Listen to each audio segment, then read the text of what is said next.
ज्यांनी ही चित्र काढली आहे त्या सकल सौभाग्य संपन्न रतीताई यांना पाहून त्यांना भेटून आपण नक्कीच येऊ, पण आपली आवड मुळात शिवाजी महाराज ही आहे, त्याच विषयाला त्यांनी इथे आपल्या नजरेसमोर अवतीर्ण केलं, त्याबद्दल त्यांचंही अभिनंदन करतो. भारताला फार मोठी प्राचीन चित्र परंपरा आहे, अनेक परंपरा आहेत, त्या चित्र परंपरा आहेत.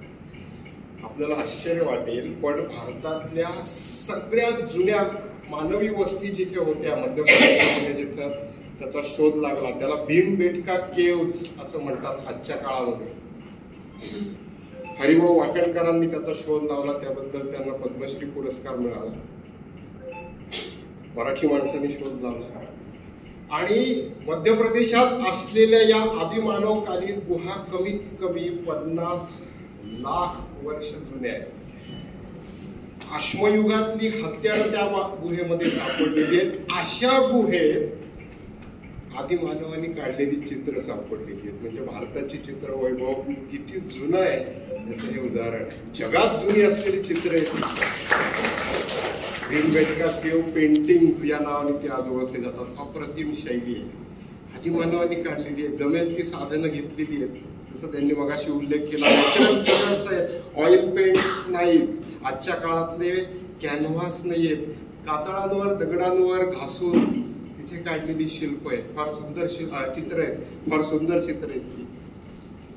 प्राण्यांची चरबी, बाभूळ असे रंग वापरले. त्यांच्या कातडीपासून केस तयार, त्यांच्या केसांपासून ब्रश तयार केलेले आहेत आणि त्याच्या साह्याने जमेल तशी त्यांनी शिकार करतानाची पेंटिंग्स किंवा त्यांना आकाशात जे ग्रह तारे दिसत आहेत त्यांची पेंटिंग्स काढलेली आहेत. एवढं मोठं वैभव भारताला लाभलेलं आहे. अशी ही भारताची परंपरा पुढे संपन्न होत गेली, जमेल तशी प्रकट होती. कधी एखाद्या अजिंक्यासारख्या लेण्यांमधनं ती प्रकट होतीये, कधी राजवाड्यावरती येते, कधी वस्त्रांवर येते, कधी ग्रंथांमधनं येते. विष्णू धर्मोत्तर पुराण नावाचं पुराण आहे, त्याच्यामध्ये चित्र आहेत. आणि अशी ही वैभवशाली चित्र परंपरा पुढे अर्थातच प्रवाहित होत गेली. आणि शिवकाळामध्ये जेव्हा आपण येऊन पोहोचतो त्यावेळेला अनेक प्रादेशिक शैली, रिजनल स्टाईल्स या भारतामध्ये अस्तित्वात येते. आणि आश्चर्य वाटेल पण त्यांचा जगात दबदबा आहे त्या काळामध्ये. ज्या चित्रशैलींना वर्ल्ड वाईड डिमांड आहे अशा चित्र आहेत ती. अर्थात त्याची साईज मोठी नाहीये. आता या मोठ्या साईजेस मध्ये आपल्याला चित्र पाहायला मिळतात.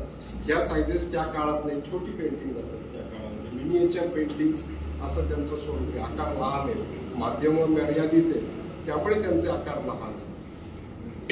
अशा पद्धतीनं हे सर्व चित्रवैभव त्या काळामध्ये त्यांनी उभं केलेले. महाराजांची अनेक पेंटिंग्स आज समोर उभं राहून काढलेली उपस्थित आहेत. 33 चित्र मिळालेली आहेत महाराजांची. महाराज समोर आहेत आणि आर्टिस्ट समोर आहे. आपण कल्पना करा काय त्याचं भाग्य असेल त्या आर्टिस्टचं. त्याच्यामुळे महाराज कसे दिसतायत कळतंय. अदरवाईज फोटोग्राफी नाहीये. तुम्हाला आज महाराज कसे दिसतात कसं लक्षात येईल, अंदाजाने काढावं लागेल, वर्णनावरनं विचार करावा लागेल. वर्णनही उपलब्ध आहेत. 19 लोकांनी महाराजांना पाहून लिहून ठेवलंय महाराज नेमके कसे दिसतात. 19 जणांनी लिहून ठेवलं. भेटीकार आहेत, परदेशी राजदूत आहेत, त्यांनी लिहिलंय. परमानंद नेवासकरांसारखे महाराजांचे राजकवी आहेत, त्यांनी लिहून ठेवलं की महाराज कसे दिसतात, कसे सुप्रसन्न आहेत. त्यांच्या चेहऱ्याची वैशिष्ट्ये दिली आहेत. अत्यंत भव्य कपाळ, पाणीदार डोळे, चढणीदार भिवया, काळी आणि खुलून दिसणारी दाढी आणि चेहऱ्यावरती स्मित हास्य. एका इंग्रजाने लिहून ठेवलं, इंग्रज आला होता भारतामध्ये, त्याने लिहून ठेवलंय whenever he speaks seems to smile. ज्यावेळी ते बोलतात चेहऱ्यावर स्मित हास्य. अहो बोलत नसतानाही स्मित हास्य. सगळ्या चित्रकारांनी काढलेली ओरिजिनल पेंटिंग्स काढून पहा. प्रत्येकाची चित्रकारांनी आवर्जून कोणती गोष्ट टिपली आहे तर महाराजांचं स्मित हास्य टिपलं आहे. आवर्जून टिपलंय महाराजांचं स्मित हास्य. प्रत्येक चित्रामध्ये महाराजांचं स्माईल आहे. मिशांमुळे ओठ दिसत नाहीये पण स्माईल दाखवलंय. काय त्यांना ते भावला असेल. सगळा भारत विरोधात आहे. तुम्ही महाराजांची राजकीय कारकीर्द पहा. 6 महासत्तांच्या विरोधात महाराज लढतायत. काश्मीर पासून कन्याकुमारी पर्यंत आणि कंधार पासून ढाक्यापर्यंत संबंध भारत राजकीय दृष्ट्या विरोधात असताना चेहऱ्यावर स्माईल असणं ही सोपी गोष्ट नाही. परिस्थितीवर कमांड आहे. आणि कसाही प्रसंग येऊ दे, मी त्यातनं बाहेर पडेल हा आत्मविश्वास आहे. आणि भवानी देवीनं दिलेलं आणि राजमाता जिजाऊ साहेब आणि शहाजी महाराजांचं आशीर्वाद माझ्या पाठीशी आहेत, हा विश्वास त्या स्मितहास्यामध्ये. आणि दुसरी गोष्ट आहे की there is a confidence, there is a passion. एखादी गोष्ट जेव्हा माणूस पॅशनने करतो ना, तेव्हा त्याच्यावर असं स्मितहास्य असतं की आंतरिक आनंद असतो. कारण बाहेर दुःख आहे, महाराज दुःखी होत नसत असं नाहीये. एखादा मावळा जर युद्धात मरण पावला, जवळचे सरदार जर मारले गेले, तर महाराजांना अतोनात दुःख झालेलं आहे. पण त्यांची जी ते व्यक्तिमत्व गंभीर आहे, पण चेहरा सुप्रसन्न आहे. आणि ही सुप्रसन्नता त्यांच्या पॅशन मधनं आलेली. ती पॅशन आहे, मला भारत स्वतंत्र करायचा, ही पॅशन आहे. केवढे संकटाचे प्रसंग आले, जीवावर बेतलाय महाराजांच्या, पण त्यातनं सुटल्यावरही महाराज म्हणतायत की नाही, मी पुन्हा त्याच ताकदीने उभं राहील. मी नाही, माझी मुलं उभी राहतील, ते नाही, त्यांचे पुढच्या पिढ्या उभ्या राहतील, आमची सर्व घराणं उभं राहील, पण आम्ही भारत स्वतंत्र करू. हे ही पॅशन, म्हणून तो आंतरिक आनंद आहे.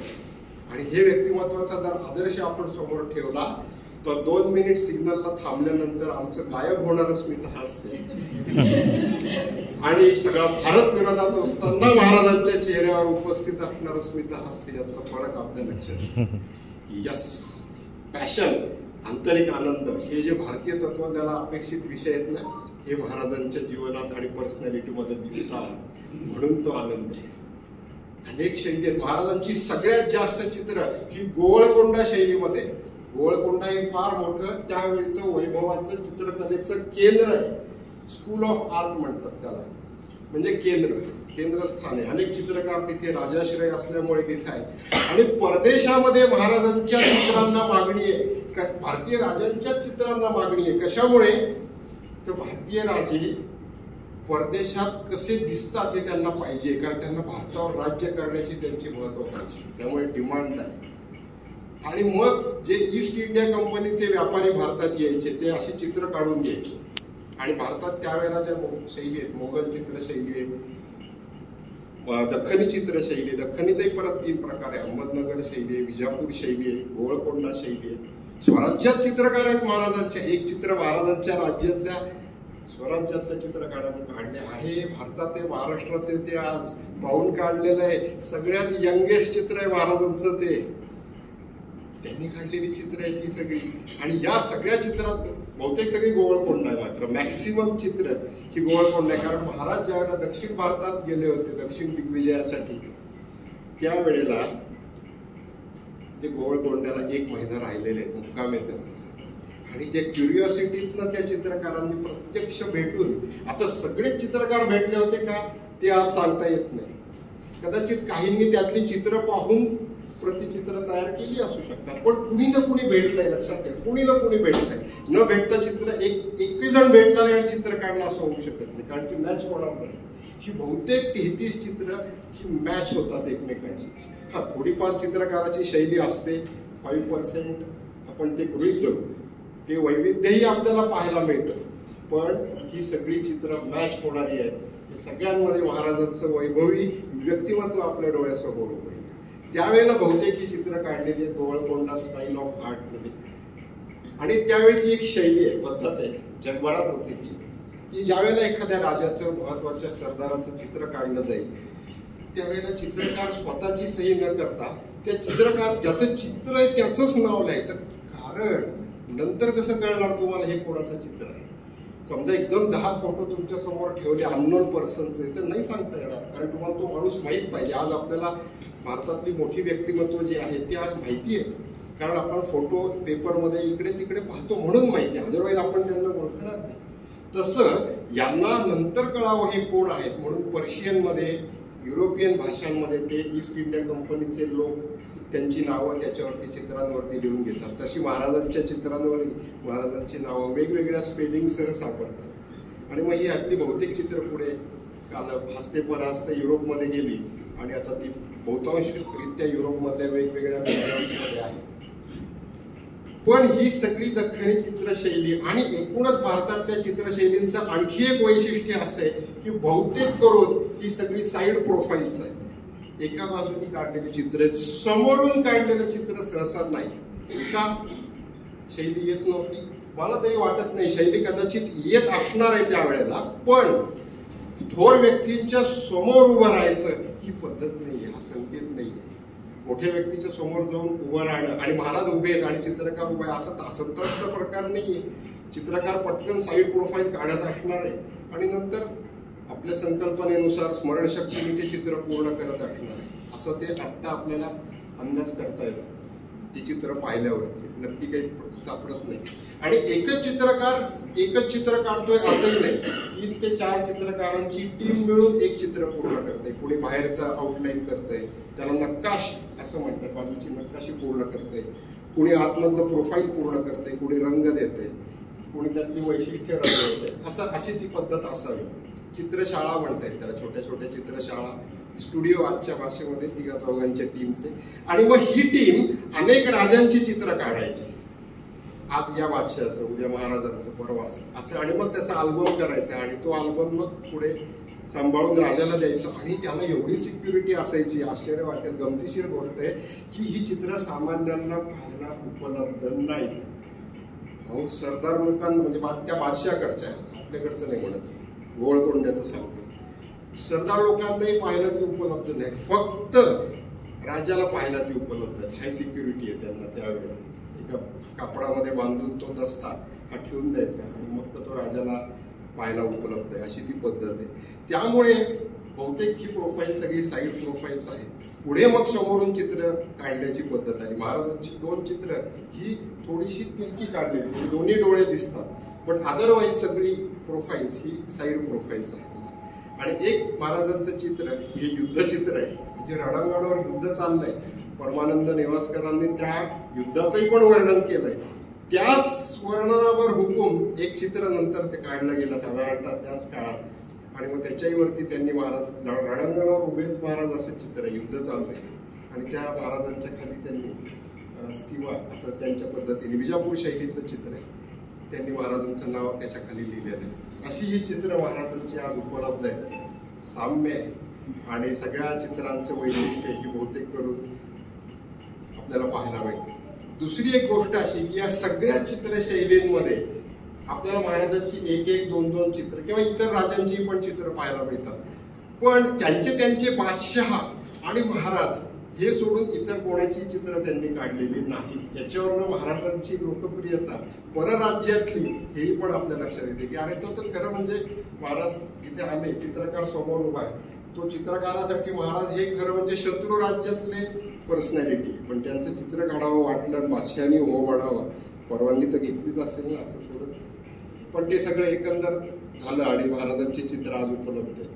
पुढे 200 वर्षांनी एक चित्रकार आला, त्यांनी महाराजांचं चित्र काढलंय, पण त्याला ही ओरिजिनल पेंटिंग न मिळाल्यामुळे त्यांनी ते शिवकाव्य नावाचा ग्रंथ 1810 मधला, 1810 थोडं नंतर काळ, त्याला महाराजांनी त्यांनी काढलेच छान, पण ते काल्पनिक आहे, त्यामुळे ते ओरिजिनलशी मॅच होत नाही. माझा मुद्दा असा आहे, ओरिजिनल आर्टिस्ट महाराजांच्या समोर उभे राहिले हे विधान याच्यावरनं अजून बळकट. आणि अशा महाराजांचं ज्यांचं स्वप्न सिंधू नदीचे उगमापासून गंगा नदीचे पैल तीरापाव येतो, अवघा मुलूक आपला तो सोडवावा, तो मुक्त करावा, असं ज्यांचं स्वप्न आहे, त्या महाराजांचा संबंध चरित्रपट समोर मांडणं ही सोपी गोष्ट नाही आजच्या काळात. खूप अवघड आहे हे काम, खूप अवघड आहे, खूप पेशन्स लागतोय. 1-2 काढून सुरुवातीला छान वाटतं, 1-2 काढतात. कोणतेही काम असू दे, उत्साह असतो, आरंभशूरतेत आपण आघाडीवर आहे. पुढे जेव्हा जसं जसं वेळ जायला लागतो ना आणि तेच-तेचपणा यायला लागतो, घरातली लग्न कार्य जेव्हा चुकायला लागतात त्याच्यामुळे, तेव्हा मग त्या इतरांच्या ज्या प्रतिक्रिया येतात त्याच्यावरून असं वाटतं उगाच सुरुवात केली. पण इथे महत्वाचा मुद्दा, हे काम पूर्णत्वाला गेलंय म्हणजे त्यांनी महाराजांकडनंच प्रेरणा घेतली. आणि त्यातनं हा, आणि दुसरं एक छान वैशिष्ट्य सांगतो, या त्यांनी तर सांगितली चित्रकलेच्या दृष्टीने, पण संबंध भारतामध्ये महाराजांचे किंवा इतर राजांचा चरित्रपट कोणत्याही एका शैलीत उपलब्ध नाही. जुन्या शैलीत नव्या आर्टिस्टने काढलेली आजच्या काळाप्रमाणे संबंध चरित्रपट, कॉमिक लहान मुलांचे जे असतात पुस्तकं त्याच्यात मिळतात. पण त्याच काळाच्या एखाद्या शैलीप्रमाणे म्हणजे जी जुनी परंपरा असलेली मधुबनी शैली, गोवळकोंडा शैली, तसं मधुबनी आहे, तंजावर शैली आहे, खूप शैली आहे. पण संबंध चरित्रपट एखाद्या राजाचा काढणं हे मला वाटतं फार दुर्मिळ असं योग्य. आणि अजून माझा तेवढा अभ्यास नाही, पण जर कदाचित मी उद्या असंही म्हणेन आग्रहाने अभ्यासपूर्वक की this is the first attempt to picturise the personalities full life असा अंदाज आहे. अजून धाडसी विधान होईल आता, पण कारण तेवढा माझा स्वतःचा अभ्यास नाही, पण अंदाज अजून तरी मिळालेला नाही. त्यामुळे कदाचित आणि ते जरूर व्हावं असं आपल्या सगळ्यांना या निमित्ताने हे करतो. आणि आणखी एका व्यक्तीचं इथे कौतुक करतो, त्यांना ज्यांनी सपोर्ट दिला ते आपले उमेश. घरच्यांच्या सपोर्ट शिवाय या गोष्टी पार होत नाही. मांडणीवर जे बसले त्यांच्याही घरातनं सर्व पूर्ण सपोर्ट आहे, म्हणून ते आज पुढे उभे आहेत, ते कार्य करतायत. त्यामुळे समाज म्हणून आपलं कर्तव्य आहे की या सगळ्याच म्हणजे यांच्या घरच्यांचंही पण आपण तितक्याच आत्मीयतेनं कौतुक केलं पाहिजे. ब्रश जरी त्यांच्या हातात असला तरी अंतरंग त्यांचं आहे. बहुत काय बोलणे, आमचे अगत्य असू द्यावी हीच विनंती.